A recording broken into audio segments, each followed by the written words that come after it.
All right, welcome back to Tahoe Tonight. Mark Salmon comes in. Mark, not only are you like one of the most knowledgeable real estate people that I know in the entire region, you're also pretty vested in the community. You were the coach for the women's soccer team for the high school, a couple of state titles under your belt. Congratulations, coach, right? Yeah, we did pretty well. I actually, to correct that, five second place finishes in state. But nonetheless, a good run. All right, so you have, the trophy case is full, right? It's full. It's full. Yeah. But taking, a very small team on that level to the state championship, that's a full commitment, right? Huge. This small town has done so well. Oddly, so has Truckee. You take two small towns and go and compete with schools like, down in Las Vegas and so forth. But you got a lot of athletes up here. The parents that get drawn to this area produce more athletes. All right, so the reason why I'm using the sports analogy with you, right? So sports, you're generally trying to gel and bring a lot of people together. A lot of division in our small community here on a number of issues that are big issues, including what's on the ballot here coming up. So what's behind all that?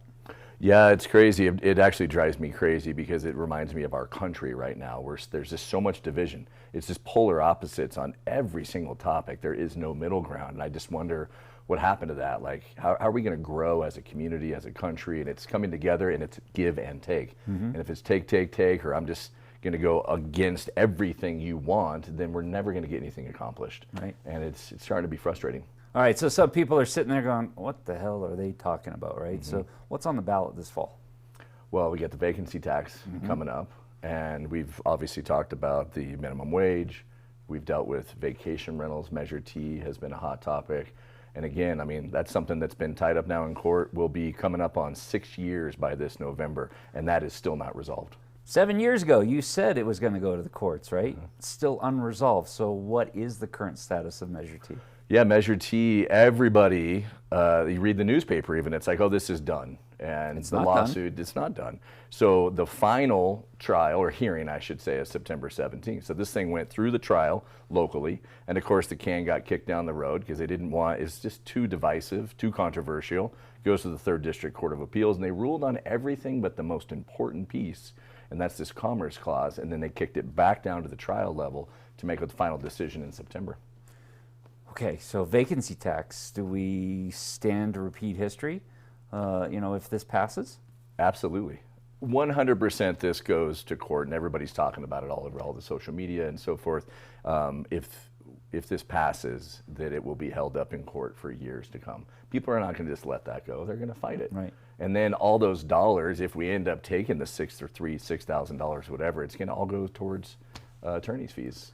All right, so correct me if I'm wrong, right? Go to grocery outlet, you sit there and somebody says, hey, would you like to sign a petition, for affordable housing, right?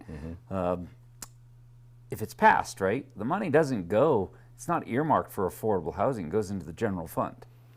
It absolutely does, and that's part of the fear too, like not trusting government with dollars that they get and that they're going to spend them in the way in which they said they would. And this goes back to Measure T. I mean, they sold the same group of people on the same thing. You're going to get more affordable housing. And the exact opposite happened, and that's likely what's going to happen here. Well, some portion of like the lower class may get some subsidized, affordable housing, but it's that middle class that's going to become more expensive actually. And that's what people don't realize. It's inadvertent consequences to bad decisions. So Mark, I'm always impressed that you come in, you tackle some of these controversial issues. You're not always railing, you're open to listen to both perspectives. People want to get in touch with you. They want to, say, hey, Mark, what about this? What's the best way to get in touch with you? Yeah, and I'm not lopsided on either of these. I just want to have a discussion and bring all that together in the middle and make sound decisions for our community. But yes, you can go to tahoesalmon.com or you can call me 318-7637. I've known this young man here for, going on 30 years. Knows the community, knows what's going on, has given time, resources, energy to develop our youth here in the region, knows what he's talking about. So get a chance, look him up, find him online, give him a call, or call us. We'll put you in touch with Mark.